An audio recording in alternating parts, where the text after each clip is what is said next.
Meus queridos, a paz do Senhor, sou grato a Deus por mais um programa direto ao ponto da Escola Bíblica Dominical.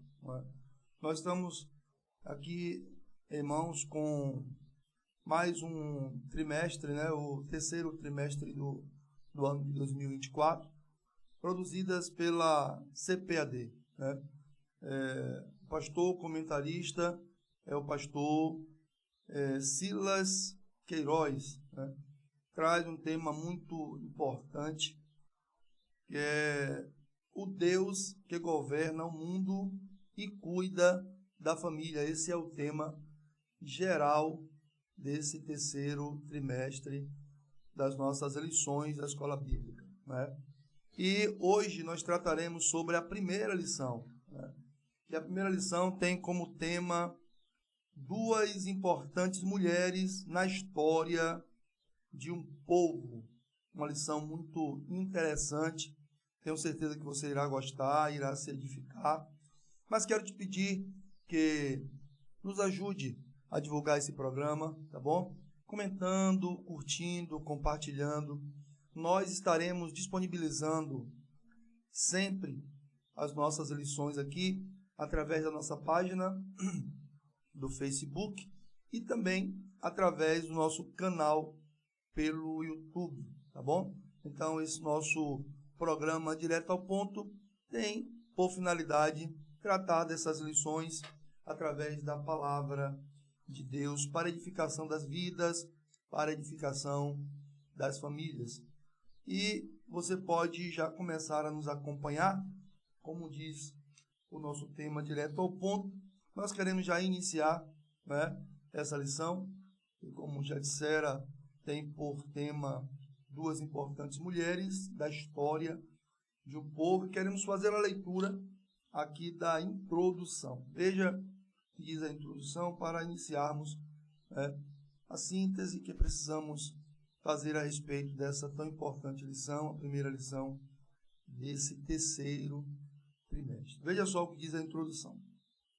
Ruth e Esther são os dois livros da Bíblia que levam o nome de mulheres. Registram duas das mais belas, extraordinárias e dramáticas histórias sagradas. A primeira ocorrida em Moabe e Belém, no período dos juízes, que durou aproximadamente de 1375 a 1050 a.C. A segunda, na Pérsia, depois do cativeiro babilônico, entre 483 e 473 a.C. Ruth e Esther viveram em épocas, circunstâncias e contextos muito diferentes, mas expressaram as mesmas virtudes espirituais e morais, fé, convicção, humildade, coragem, obediência, simplicidade, pureza, abnegação, temor a Deus e disposição de servir. Essas duas mulheres foram fundamentais para a preservação do povo judeu e descendência piedosa de Abraão. Suas vidas continuam sendo fontes de profunda inspiração para todos que desejam agradar a Deus e viver para a sua glória. Aqui existem algumas referências. Salmo 147, verso 11, 1 Coríntios 10, versículo 31 e aos Hebreus, capítulo 11, versículo 6. Então, para você que quer meditar em casa, abra sua Bíblia, faça a leitura desses textos. É muito importante nós termos como base para todas as coisas as Sagradas Escrituras. Não adianta nós ficarmos aqui apenas falando de nós mesmos sem fundamentar todos os assuntos na palavra do nosso Deus. Nós queremos informar que o escritor da lição traz aqui 2 textos importantes, né? Que você pode ler em casa. Nós não faremos a leitura para ganharmos tempo, mas ele traz 2 textos aqui na leitura bíblica em classe, não é? Que certamente será lido na escola bíblica dominical, aí na sua classe. Está aqui o primeiro texto em Ruth, no capítulo 4, do versículo 13 ao versículo 22, e o segundo texto está em Esther, capítulo 7, do versículo 1 ao versículo 7. É importante fazer a leitura para entender um pouco sobre a história dessas 2 extraordinárias mulheres que viveram em épocas diferentes, né? Cerca de 5 séculos, né? Diferença da história dessas 2 mulheres, mas mesmo vivendo em épocas diferentes e circunstâncias diferentes também, não deixaram de ter posições semelhantes, né? Para agradar a Deus e para marcar a história, tá bom? Eu aconselho, inclusive, tanto você que quer aprender, como você que irá dar aula na sua igreja, na sua classe, faça a leitura de todo o livro de Ruth e de Esther, para que você possa compreender um pouco mais sobre essas 2 histórias interessantes, né? Aqui, queridos, nós inicialmente precisamos entender algo importante que tem acontecido nos nossos dias. Uma ideologia que tem ganhado força aí, onde querem afirmar e estão aí informando o tempo todo que a Bíblia ela não tem espaço, né, para a mulher, que a Bíblia não relata e nem traz a importância da mulher, né? E nós começamos entendendo que essa ideologia não é verdadeira, porque aqui nós já temos 2 livros, né, que contém na Bíblia, que trazem o título, né, o seu nome, nome de mulheres, né? A Ruth e Esther são 2 livros da Bíblia. Não são apenas 2 nomes de mulheres, mas são 2 livros que trazem esse nome, né? Então, logo nós conseguimos entender que essa ideologia cai por terra. Então, Ruth e Esther, 2 nomes de mulheres que contém na Bíblia. O livro de Esther, eu preciso informar essa questão, que o livro de Esther, apesar de não trazer o nome de Deus, mas ela traz o agir de Deus, a mão de Deus, o operar de Deus, né, sobre o seu povo, tá bom?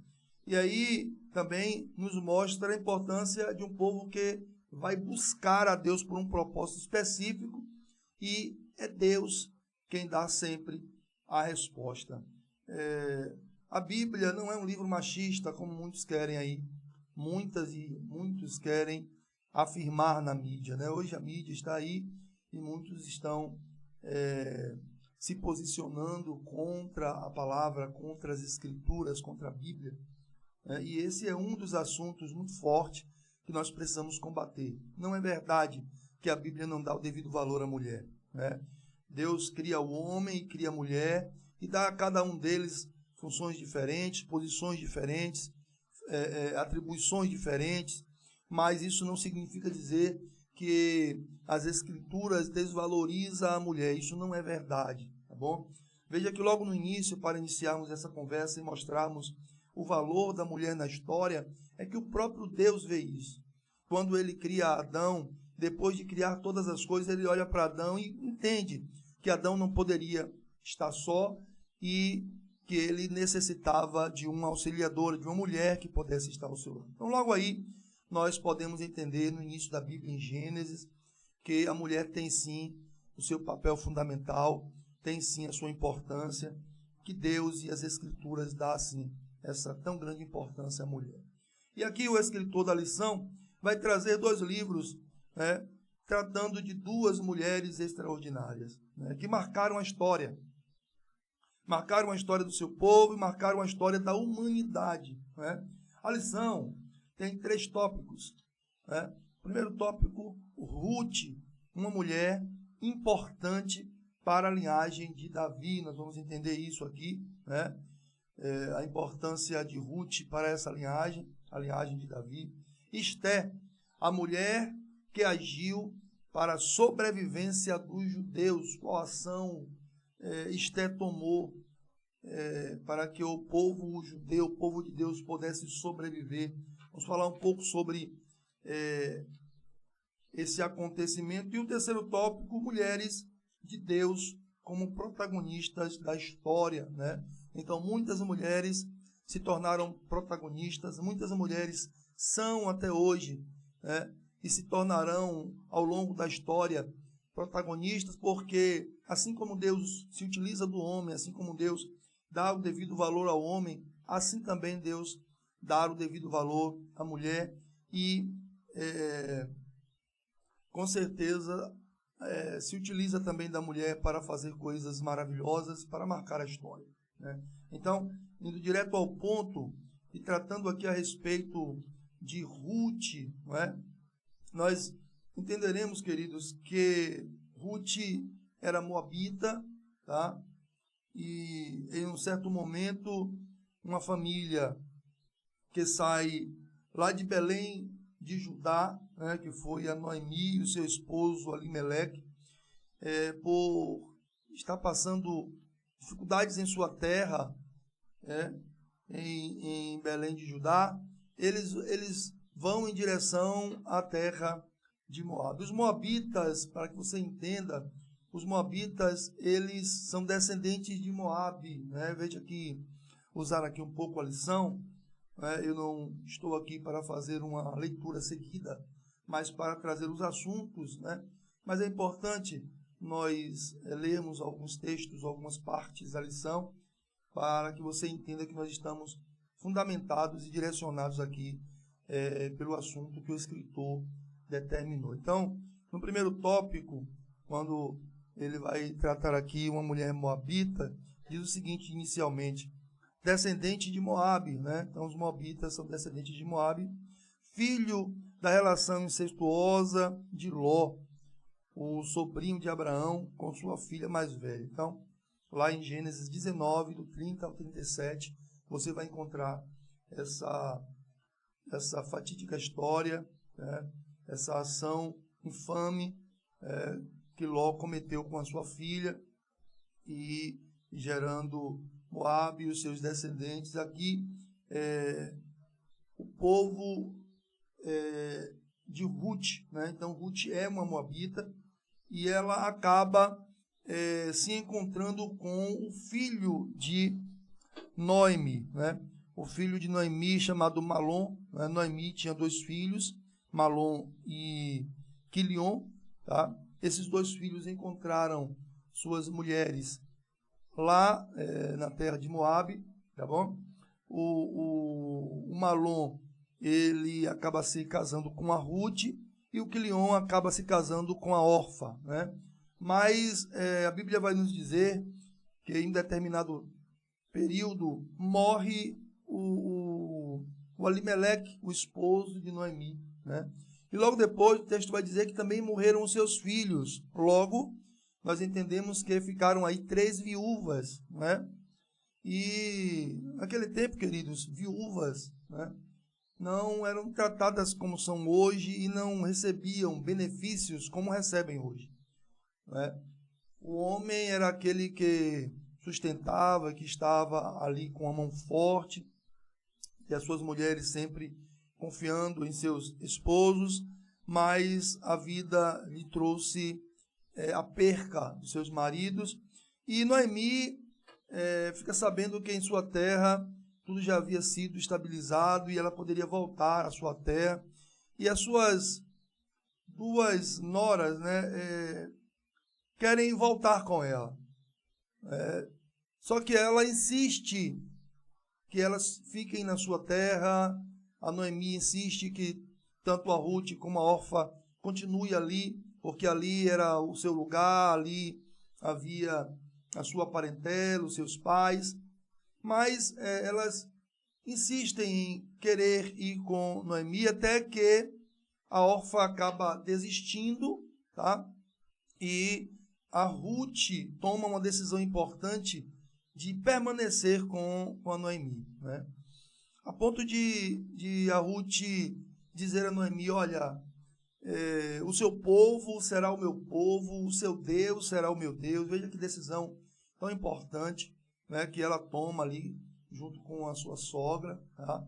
Mesmo o seu esposo não mais estando em vida, havia morrido, assim como também o esposo da Noemi, mas a Noemi vai dizer, eu já estou velho, eu não tenho nada para oferecer a vocês, eu não tenho filhos, e ainda que tivesse, vocês não teriam condições de aguardar que esses meninos crescessem, né? Mas mesmo assim, por Ruth ter uma boa relação com a sua família, por Ruth ter uma boa relação com a sua sogra, né? Ela decide permanecer com a Noemi. Veja que a Orfa, que foi a mulher, né, de um dos seus filhos, Quilion, ela some na história, né? Porque ela desistiu de permanecer com a Noemi e se manteve ali na sua terra natal. Mas a Ruth não. A Ruth permaneceu e disse, para onde você for, eu irei contigo. Não é? E aí Noemi entende a decisão da Ruth e elas voltam à terra natal da Noemi. Veja, queridos, como uma decisão, ela muda a história. E como uma mulher virtuosa, ela tem esse poder em suas mãos de mudar a história, de fazer as coisas acontecerem. Não é? O escritor traz essas duas lindas histórias para nos fazer entender que, assim como Deus usa o homem, Deus também usa a mulher. Né? A grande questão aqui é que Deus coloca cada um no seu determinado lugar, no seu determinado momento da história. Ele se utiliza tanto do homem como da mulher. E aqui nós vamos entender que a Noemi volta e é recebida pelo seu povo, né? Mas com ela está a Ruth. Tá? Até um ponto que a Ruth sai para colher, né, ali e buscar o seu sustento, colher as suas espigas e buscar o seu sustento ali. Ela conhece Boaz, né? Boaz conhece a Ruth e Deus começa a trabalhar ali uma possível união. Tá? Quando Ruth volta para casa, a Noemi conversa com ela e a interroga a respeito do seu trabalho, aonde ela tinha trabalhado e colhido aquelas espigas, e ela relata o que aconteceu entre ela e Boaz, uma conversa que houve muito interessante, onde Boaz disse, não vai para outra terra não, fica aqui, né? Aqui você terá condições de colher, de buscar aí as suas espigas, ali ele dá ordem às suas servas, dá ordem aos seus servos, ela se agrada ali da atitude de Boaz. Boaz era um parente próximo, né, do esposo de Noemi, o Elimeleque, e a Noemi começa a aconselhar a Ruth, né, e a mostrar a Ruth que Elimeleque era um dos remidores da sua família, uma pessoa próxima. Né? Gostaria muito de falar a respeito dessa questão do remidor, mas o momento ainda não é oportuno, mas quem sabe lá na frente nós teremos condições de tratar sobre isso. Mas a questão aqui é que a ação de Ruth em estar com Noemi mudou, eu não diria mudou, mas eu diria marcou, na verdade, né, a história. Né? Por quê? Talvez você se pergunte, por que, Glenson, marcou a história? Veja que o Boaz acaba informando ela que existia um outro remidor e ele vai atrás para resolver esse problema, consegue resolver o problema e consegue tomar a Ruth como esposa, né? Tendo ali a Noemi como uma pessoa que aconselhava ela. Se você ler o livro, você vai entender os conselhos de Noemi e você vai entender como Ruth ela era atenta a ouvir os conselhos, porque muitas das vezes nós tropeçamos por não entendermos que precisamos ouvir o conselho daquele que é mais experiente. Às vezes nós não temos todas as respostas e alguém precisa nos dar essas respostas, nos aconselhar, nos mostrar o caminho. E quando nós queremos tomar as decisões por nós mesmos, sempre sem entender que temos, sim, pessoas que podem nos aconselhar, nós temos o nosso pastor, nós temos os nossos líderes, né? Eu não tenho mais os meus pais hoje, mas nós temos aí os pais, né, para também dar os devidos conselhos. E quando nós entendemos que não precisamos receber conselho, muitas vezes nós acabamos caindo em buracos. Mas Ruth, ela foi inteligente e ela seguiu o conselho de Noemi e esses conselhos acabaram culminando nessa união de Ruth com o Boaz, né? E aí a Bíblia vai dizer aqui, veja só, eu preciso citar alguns textos para que vocês entendam que nós estamos caminhando aqui. E o escritor vai dizer aqui que Boaz, parente de Elimeleque, e o nascimento de seu filho Obed, que em hebraico quer dizer servo, né, fazem de Ruth uma ascendente direta de Davi, de quem foi bisavó, integrante da genealogia de Jesus. Veja, ela passou a ser integrante da genealogia de Jesus, ela se tornou a bisavó, né, do Davi. Por quê? Porque Boaz com a Ruth geraram Obed, Obed gerou a Jessé, pai de Davi, e Davi, né, teve como a bisavó a Ruth. Então veja como, queridos, as decisões acertadas, né, que primeiramente Ruth teve, dizendo a Noemi: o seu Deus, né, será o meu Deus e o seu povo será o meu povo. Com isso, ela marca a história.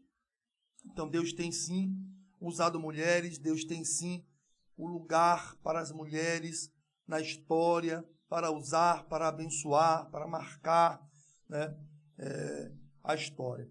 Depois nós vamos encontrar o escritor falando no segundo tópico sobre Esté, né? Aqui não mais uma moabita, mas uma judia, né? Uma judia que nós vamos encontrar na sua história que ela era órfã de pai e mãe, né? Ela não tinha mais os seus pais, tá certo? E quem a criava era o seu primo Mardoqueu. A lição vai dizer aqui que ela era filha de Abiail, né? Abiail era tio de Mardoqueu. E Mardoqueu acabou tomando a Esté para criá-la, tá bom? E o que acontece é o seguinte, queridos: Esté era uma mulher formosa, educada, né, orientada e disciplinada pela palavra de Deus, porque nós vamos ver na história, você pode ler o livro de Esté, que o Mardoqueu era um servo de Deus, não se inclinava para homem algum, entendia que só poderia se inclinar, se dobrar diante de Deus. Esses ensinos, com certeza, ele passou a sua prima, não é? E o texto vai dizer que, por motivo de uma ação também de uma mulher, Vasti, né, que era a rainha, tá, com Xerxes, ela acabou sendo deposta por Xerxes, porque Xerxes estava fazendo um banquete. Depois que se alegrou, vai dizer o texto lá no livro de Ruth, ele mandou chamar a rainha Vasti. Veja como Deus começa a trabalhar, não é? Deus começa a trabalhar na história através daqueles que o servem, daquelas que o servem. O texto vai dizer aqui, ó, para que você possa acompanhar comigo também na sua lição, vai dizer que, dotada de rara beleza, Esté integrou o grupo de moças virgens que se candidataram para suceder a rainha Vasti, deposta pelo rei Assuero, ou Xerxes, né, por sua desobediência, como escreve o historiador judeu Flávio Joséfo. Depois que Vasti decide não comparecer a um banquete que o rei estava dando, um de seus servos, de seus legisladores, né, porque ele chama para conversar e pede orientação. Veja que o rei aqui, ele pede orientação aos seus legisladores o que fazer, né? E o conselho foi destituir a rainha e escolher uma outra, certo? E a história começa aqui, de fato, a acontecer em função, né, da proteção do povo de Deus. Veja que a Ruth, a Esther, ela passa a compor um grupo de jovens virgens. Veja só, compondo esse grupo de jovens virgens que o rei havia determinado para que ele pudesse escolher, né, entre elas uma rainha, a menina órfã, a menina que não tinha pai nem mãe, a menina que foi criada pelo primo, né, a menina judia que ali estava fazendo parte desse grupo. Aí alguém disse, não trata só da beleza física. A verdade é que Deus se utilizou sim da beleza física de Esther, né, para um propósito, assim como Deus se utiliza de pessoas leigas, né, como também se utiliza de pessoas dotadas de conhecimento, como o caso de Paulo e Pedro. Então, assim, tanto a questão da beleza de Esther aqui, como também a sua educação, né, a sua fé, né, ao Senhor, a sua obediência, inclusive as orientações que o próprio primo lhe dava, lhe deu condição de chegar a essa posição. Deus abençoou a Esther, né, e o rei acaba escolhendo ela como rainha, né? E que interessante é que ela não é escolhida por rainha por qualquer motivo. Deus tinha um projeto a realizar através da vida de Esther. Talvez você diga, Gleidson, então Deus se utiliza apenas de mulheres bonitas. Não é isso que eu estou dizendo. Eu estou dizendo que a beleza de Esther foi fundamental para aquele momento, não que Deus se utiliza apenas de mulheres bonitas, até porque a gente costuma dizer que, na verdade, não existem mulheres feias, né? Existem mulheres que não se cuidam. Então, se você não se cuida, às vezes você mesmo não vai ter condições de se achar bonita, né?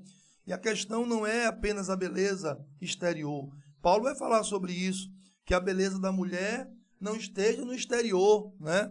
No frisado do cabelo, nas pérolas, nos brincos, nos adornos, né? Não, mas que a sua beleza seja interior. O que eu estou querendo dizer é que a questão aqui, especificamente, o texto vai tratar de Esther como uma mulher belíssima, tá? Mas não é isso que nos leva para perto de Deus, não é isso que faz com que os propósitos de Deus se realizem na sua vida, na minha vida, na vida de cada um de nós que entregamos as nossas vidas ao Senhor, tá bom? Então, só o homem trata com discriminação pela cor da pele, pela questão da escolha, da questão social, né, da posição social, ou da questão do sexo, né, homem ou mulher. Mas Deus, ele não trata dessa forma. Deus não trata com discriminação com quem quer que seja. A importância aqui é ter uma fé firmada em Jesus, o conhecimento das Escrituras, para que Deus possa, dessa forma, nos direcionar, como disse Paulo, né? E ele continuou combatendo o bom combate, acabou a carreira que estava proposta, mas nessa carreira que estava proposta a Paulo, Deus se utilizou dele de várias formas para abençoar muitas pessoas, né? Tanto a judeu como a gregos. Então,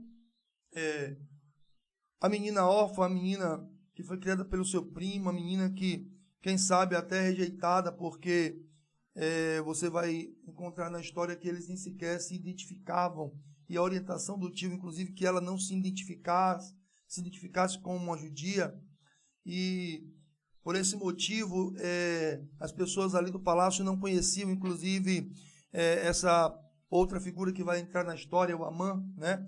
O Amã, que era um dos ministros de Xerxes aqui, ele tinha um ódio de Mardoqueu, porque Mardoqueu não se dobrava a Amã, né? E era uma ordem existente, mas Mardoqueu não se dobrava a Amã.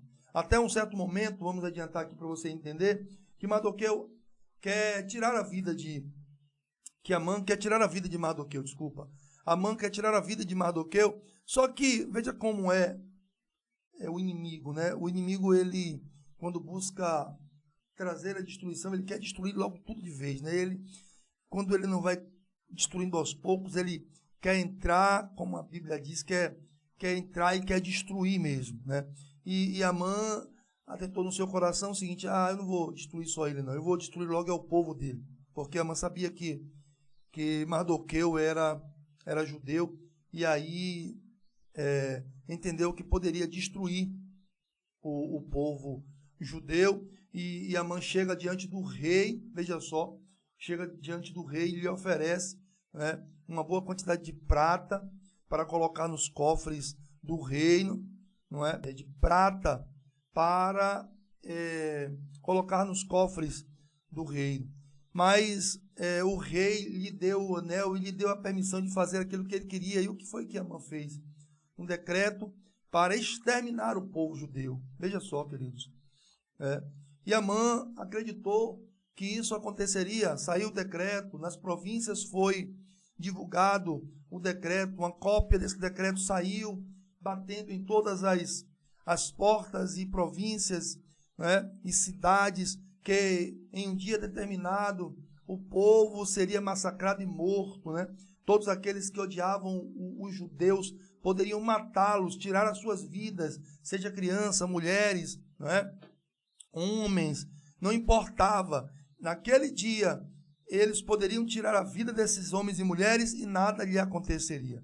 Pois bem, quando Amã pensou que tudo estava resolvido, né, e disse assim: eu vou destruir mesmo o povo, Deus, ele começa a trabalhar, primeiro se utilizando de algo que acontece na história com Mardoqueu, quando ele descobre uma ação que 2 homens do palácio queriam tirar a vida do rei, né? Essa foi uma cena muito interessante que nós encontramos nesse livro, né, de Esther, que marca muito, né?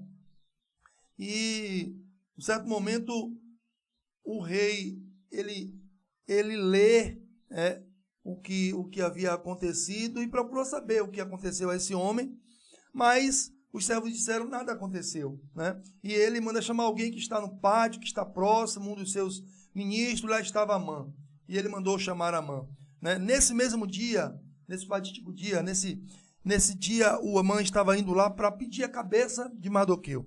Ele mandaram construir uma forca, né? Parece que de 20 metros de altura, e ele estava indo exatamente pedir a cabeça do Mardoqueu, né? Mas nesse momento Deus muda o quadro da história, mostrando ao rei que foi Mardoqueu quem livrou ele da morte em determinado momento. E em uma conversa ali com Amã, ele pergunta a Amã o que deveria ser feito. E Amã, achando que era com ele, disse: bota ele em um cavalo que o Senhor já montou, um cavalo do Senhor, bota o manto nele, pede que os príncipes, que homens importantes, puxem esse cavalo e gritem pela cidade dizendo que esse é o homem a quem o rei se agrada. E o rei, eu estou aqui correndo para que a gente tome tempo, porque o rei vai dizer a Amã: faça isso com Mardoqueu. Isso enfureceu ainda mais a Amã, não é? E Mardoqueu ali, ele recebe em partes, né, a sua vitória, e o Amã precisou, na verdade, puxar o Mardoqueu e gritar, né, que ali era um homem do qual o rei se agradava. Quando, queridos, o homem atenta contra as nossas vidas, e tudo pode parecer perdido, Deus, ele tem sempre a sua forma de trabalhar. Veja que esse ato acontece antes mesmo de Esther, né, fazer o pedido ao rei para se banquetear com ele, porque o Mardoqueu fica sabendo daquilo que o Amã determinou, que era a morte dos judeus. Ali entra, mais uma vez, a presença, agora rainha, não mais órfã, não mais alguém que era desprezada, mas agora uma rainha. E Mardoqueu vai chegar para ela e vai dizer, olha, se você não se envolver com isso, você certamente morrerá, porque você faz parte desse povo. O decreto do rei é para o povo judeu. Você está aí, né, como rainha e precisa sim se envolver. Quando eu li isso, eu meditei um pouco comigo mesmo, quantas pessoas, por estarem em uma posição privilegiada, não querem mais defender o aflito, o pobre, não querem mais entrar, não é, em questões, não é, que vá beneficiar alguém que de repente esteja abaixo dele. Porque ele ou ela já está acima e não precisa disso, né? E eu sei que você conhece alguém assim também, né? Que por ter uma posição na sociedade, por ter uma posição até eclesiástica, às vezes, não quer se expor, né? Para não sair do seu quadrado de conforto, né? Mas Mardoqueu disse a ela, olha, é o momento, porque certamente Deus te colocou aí para você fazer isso. Deus tem um propósito na sua vida. Mulher, Deus tem um propósito na sua vida, né? Eu sei que Deus tem um propósito porque Ele é poderoso. Veja só, a rainha agora Esté entende isso e diz, olha, jejuma por mim, você e o povo, que eu e a minha serva iremos jejuar também. E eu irei me apresentar diante do rei. E nós sabemos que a lei diz que aqueles que se apresentam ao rei sem ser chamado pode sofrer a morte, né? A não ser que ele estendesse o bastão ali para aquela pessoa poderia sofrer a morte. E Esté disse, já tem um pouco mais de 30 dias que eu não me apresento ao rei, mas eu irei me apresentar, eu irei sim. Esté toma uma decisão, né? Veja só, ela toma uma decisão, mesmo colocando em risco a sua própria vida, mesmo colocando em risco o seu status, mesmo colocando em risco a sua posição de rainha e a sua própria vida. Ela diz, eu irei me apresentar sim, Mardoqueu. Vamos orar, vamos jejuar, vamos buscar, né? Certamente tudo se resolverá. Eu disse aqui que o nome de Deus não está presente no livro de Esté, mas a ação de Deus e a ação dos homens para com Deus também está descrito aqui nesse livro. Então, eles buscam a Deus em jejum e oração. E chega a hora, Esté se apresenta. Até o momento, queridos, que ela se apresentando e o rei a permitindo que ela se aproximasse, estendendo para ela o bastão ali, pergunta a ela qual seria o seu desejo. E eu quero correr um pouco para você entender. Ela apenas pediu que ele se banqueteasse com ela, mas que levasse Amã. Passou o primeiro dia e ela não fez o pedido e o rei ficou agoniado. É quando acontece a questão da leitura do que houve, né, com a sua vida no passado e o que Mardoqueu tinha feito. E aí, no segundo dia, novamente o rei, ele se preocupa e diz, diga o que você quer, até metade do reino te darei. E ela vai dizer, rei, se atentassem contra a minha vida e contra o meu povo para sermos escravos, eu não iria incomodar o Senhor. Mas estão tentando contra a minha vida e contra o meu povo. E ele fica enfurecido e pergunta, quem é este que tem essa ousadia de querer tentar contra a sua própria vida, ó rainha Esté?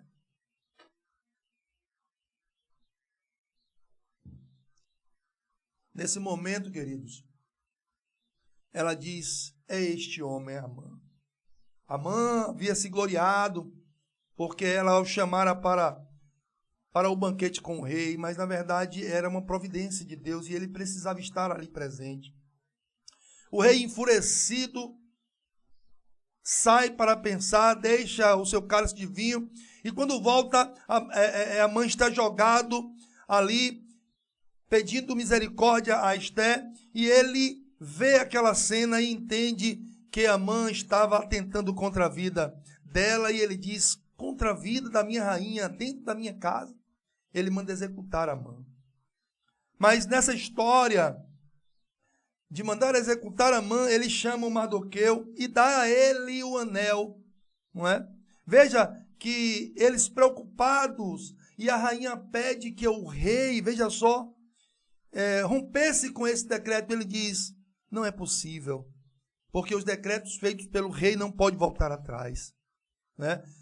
Isso nos faz lembrar a história de Daniel, quando atentaram contra a vida de Daniel, você deve se lembrar, e o próprio rei não pôde voltar atrás, porque aquele que buscasse outro rei, o outro Deus, ou outro nome que não fosse o rei, seria lançado na cova dos leões. E quem estava fazendo isso? Daniel.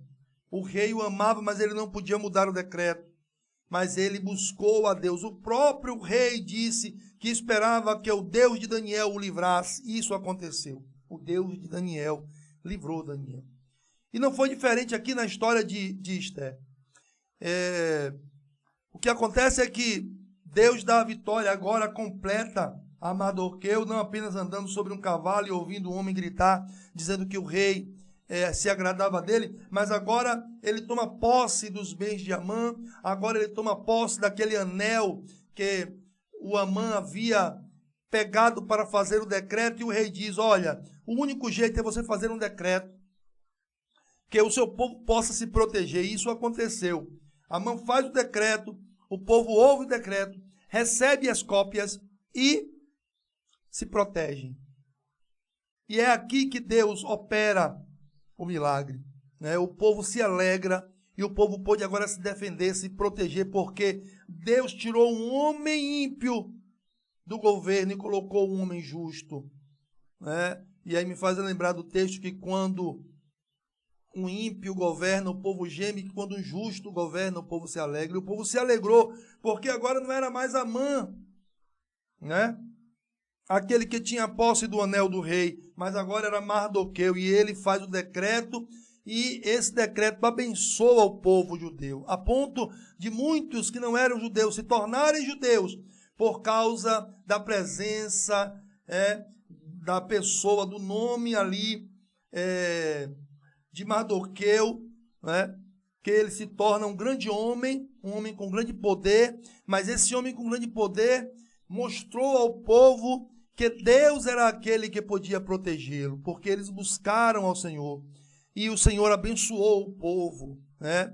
O povo judeu, por causa da ação de uma mulher, né? Uma mulher que decidiu obedecer à orientação dada por Mardoqueu e também pelo Senhor que a direcionava ali. Então, queridos, veja só, Ruth e Esther, duas mulheres que viveram em épocas diferentes, em circunstâncias diferentes, mas que se mantiveram na presença de Deus com fidelidade, com fé, com humildade, não é?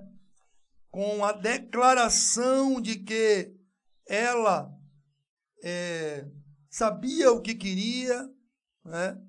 Assim como Ruth, que disse para Noemi, olha, o seu Deus será o meu Deus, o seu povo será o meu povo. A Esther, como rainha, né, colocou a sua vida em risco, porque sabia que os judeus eram o povo de Deus, era um povo escolhido por Deus, e não podia sofrer esse dano.